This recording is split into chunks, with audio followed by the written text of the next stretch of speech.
शुद्ध इसका नाम विराटनगर है। तो मतलब ये 8 बार 8 बार जुड़ा हुआ है ये। अभी अंतिम समय में मिहिर कुल के एक राजा हुए थे, उन्होंने इसको बसाया था, नहीं खंडित किया था। हाँ। एक शब्द आपने और बोला, ये ज्वेलर्स की सोने पेंटिंग वगैरह शैली वगैरह, तो ऐसे बताया जाता है कि विराटनगर की इस भूमि के अंदर आज भी उन राजा महाराजाओं के जो खजाना है ना वो दबा हुआ है। कुछ लोग बोलते हैं कि बीजक की पहाड़ी में दबा हुआ है, कुछ बोलते हैं भीमसेन जी की पहाड़ी में दबा हुआ है, कुछ बोलते हैं कि बीच में दबा हुआ है। तो इसका भी कुछ खुलासा कीजिए। देखिए, समृद्धशाली ये प्रदेश रहा है और उसकी समृद्धि छुप नहीं सकती है।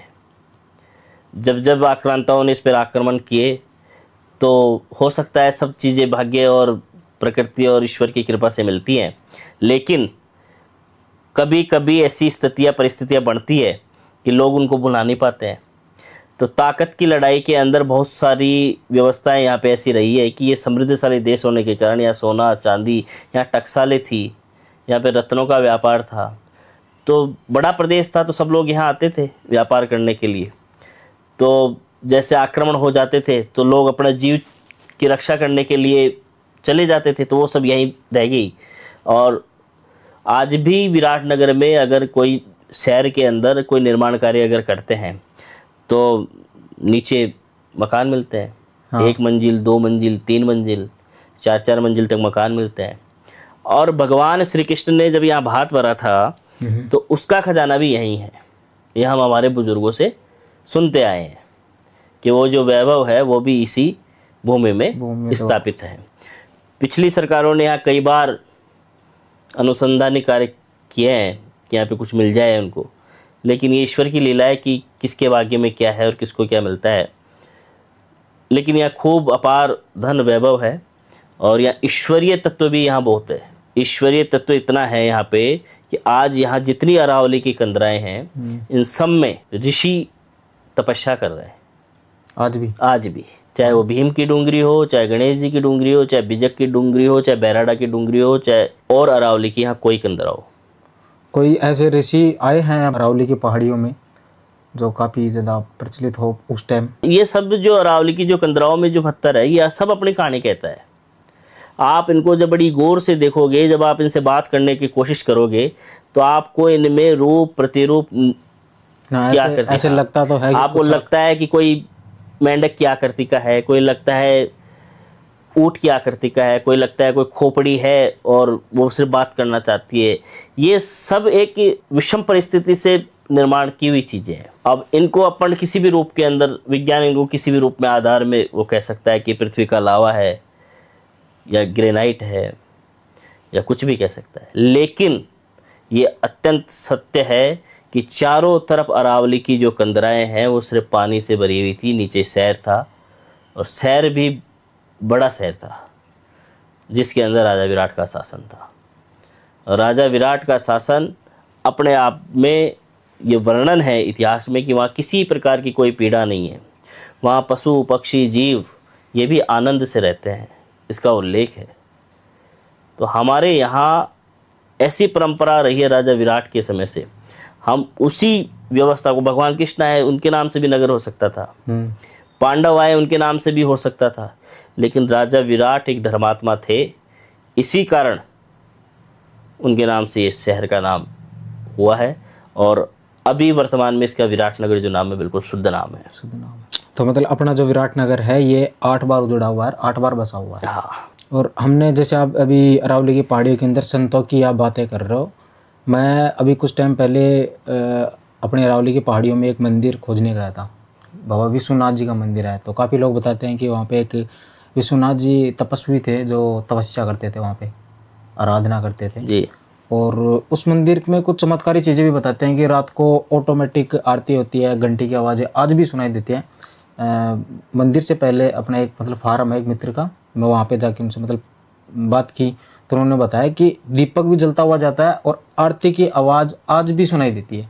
ये हमने बहुत पहले सुनी है और ये बिल्कुल सत्य बात है कि एक दीपक प्रज्वलित होता है, जैसे मशाल जलती है इस तरीके से वो जलता है और वो चारों तरफ की कंदराओं में जाता है, चारों तरफ जा कर के और बीच में कस्बे के बीच में आके और वो अंतर्धान हो जाता है। गायब हो जाता है। हाँ, यहाँ ऐसी ऐसी गुफाएं भी हमने सुनी है कि गाय जाती हुई तो दिखती है, आती भी नहीं दिखती। आती हुई नहीं दिखती है। यानी यहाँ का इतिहास इतना प्रामाणिक है कि लोगों ने सिर्फ उसकी चर्चा ही बनाए रखी, उसको आइडेंटिफिकेशन वेरीफाइड नहीं किया।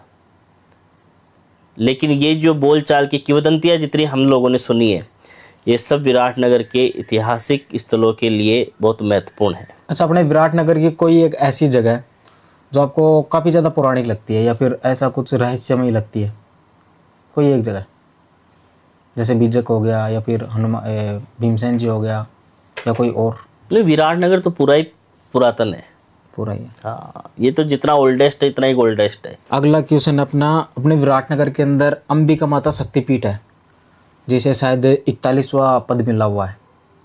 तो इनमें एक चीज़ मेरे को समझ में नहीं आई। अभी इधर एक अपने गणेश मंदिर के जस्ट 100 मीटर पहले जीण माता का मंदिर था।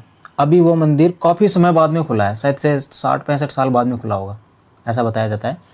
लेकिन अभी जैसे वो मंदिर खुला है, उसका पुनर्निर्माण हुआ है, तो उसका जीण माता नाम ना रख के अंबिका माता शक्तिपीठ रखा है। और जहाँ तक कि हमें पता है या फिर हम जो सुनते आ रहे हैं, तो अंबिका शक्तिपीठ वो है पीछे जो पापड़ी के पास में है।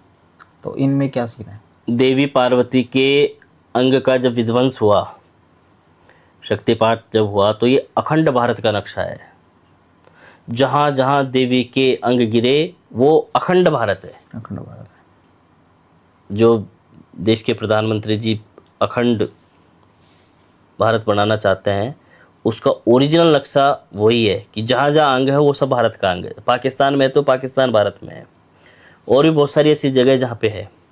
हमारे यहाँ तंत्र चूड़ामणि और ज्ञानार्सों में उल्लेख है कि 41वां जो शक्तिपीठ है वो हमारे यहाँ है, विराटनगर में।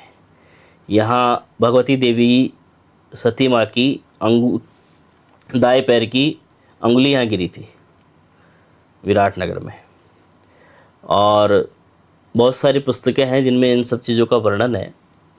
और पापड़ी जो गांव है हमारा, अभी तो नगर पालिका के अंतर्गत है, उसी में ही भगवती देवी विराजमान है और लोक मान्यता भी है। हालांकि अमृत भैरव वहीं है, तो शक्तिपीठ जो है वो वहीं है, मैन शक्तिपीठ वही है। हाँ, वहीं है। मनसा माता के नाम से उसको जाना पहचाना जाता है लोक भाषा में, क्योंकि युधिष्ठिर महाराज जब यहाँ पधारे थे तो बिना शक्ति की साधना से कोई भी यज्ञ या कोई भी आयोजन सफल नहीं होता है। तो उन्होंने मानस पूजन किया था यहाँ पे। मानस मन से अब शक्ति को याद किया था, इसी कारण इसका नाम मनसा पड़ा था और यही शक्तिपीठ है। और आज यहाँ जितने भी और भी देवी की जो भी मंदिर है, तो देवी के जितने भी मंदिर जो भी होते हैं वो सब शक्ति के ही मंदिर होते हैं। उन्हें आप पीठ बना दो, मंदिर बना दो, कुछ भी बना दो, कह सकते हैं, लेकिन वो सब देवी के ही मंदिर हैं। लेकिन मूल रूप से अगर आप इतिहास की अगर बात करें तो जो शक्तिपीठ है वो मनसा माता का जो मंदिर है, जिसको हम अंबिका मनसा माता के रूप में पूरा देश और दुनिया उसको जानती है, वही है।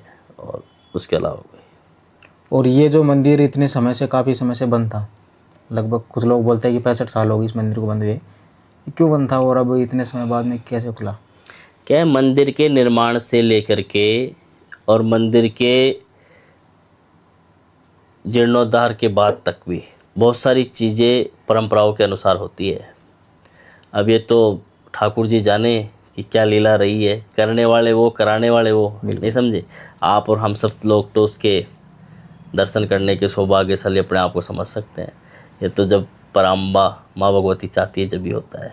अगला क्वेश्चन अपना भीमसेन जी की पहाड़ी से है। तो अपने जो भीमसेन जी की पहाड़ी पे मानवमुखी हनुमान मंदिर है, ये पूरे विश्व में एक मंदिर बताते हैं मानवमुखी। जैसे सालासर के अंदर तो डाडी वाले बालाजी हो गए, और हर जगह हमें वानर रूप में ही बालाजी के दर्शन होते हैं, लेकिन फर्स्ट जगह ऐसी है ये जहाँ पर हनुमान जी मानव मुख में है और उनके पूंछ भी नहीं है। और वीर जी महाराज उनके काफ़ी बड़े भक्त थे, वो साक्षात हनुमान जी से बातें करते थे। ये चीज़ें आज भी सभी से सुनने को मिलती है, हमारे पूर्वज भी बताते हैं। तो आपका क्या मानना है इन चीज़ों में? देखिए, आप जब भी पंचखंड पर्वत पर जाएंगे अच्छा, भीमसेन जी का जो पर्वत है उसका नाम पंचखंड है। पंचखंड पर्वत है, यानी 5 खंड के ऊपर ये पर्वत स्थापित है। ये 5 खंड वही है जिनसे भीमसेन जी महाराज वो खेलते थे, गट्टा खेलते थे। उनमें से 3 तो यहाँ है और 2 गणेश जी के हैं। जो बड़ी शिलाखंड है ना, उनमें से यहाँ है 3 तो, और 2 वहाँ है। लेकिन गणेश जी में तो एक ही दिखता है, दूसरा कहाँ? नहीं, एक और है पीछे है। हाँ। तो ऐसे ये पूरा का पूरा है, लेकिन ये जो रूप है यहाँ भगवान का, ये पंचखंड के ऊपर है। यहाँ भी 5 वैसी के वैसी शिलाश्रय की चट्टानें हैं, उसके ऊपर ये स्थान स्थापित है। यहाँ एक छोटे हनुमान जी हैं। छोटे हनुमान जी को जब वीर जी महाराज ने सिद्ध किया तो स्वप्नादेश हुआ कि इस तरीके से एक मानवमुखी प्रतिमा का आगाज करो और यहाँ स्थापित करो। तो उनसे ईश्वरीय शक्ति की इतनी संप्रेरणा थी कि वो रूबरू सम्मुख होकर बातें करते थे भगवान। और उस समय पूरे देश में और दुनिया में महात्मा रामचंद्र वीर महाराज का बहुत बड़ा एक योगदान रहा। और ये मूर्ति स्थापित उन्हीं के कर कमलों की हुई है और बहुत खूबसूरत छवि है भगवान हनुमान जी की। और कई जगह लेटे हुए हनुमान जी है, कई जगह खड़े हैं, कई जगह वृद्ध स्थिति में है। तो हनुमान जी का भी भीम का ही जो रूप है वो एक हनुमान जी की छवि के ऊपर है। जो पांडुपोल जो हनुमान जी है, यहाँ शक्तिपात हुआ था तो दोनों में आपसरे के अंदर जब बातें हुई कि किस में ताकत है, तो यहाँ क्योंकि हनुमान जी तो साक्षात है, साक्षात है। तो ये उसी का परिणाम है। अब अगला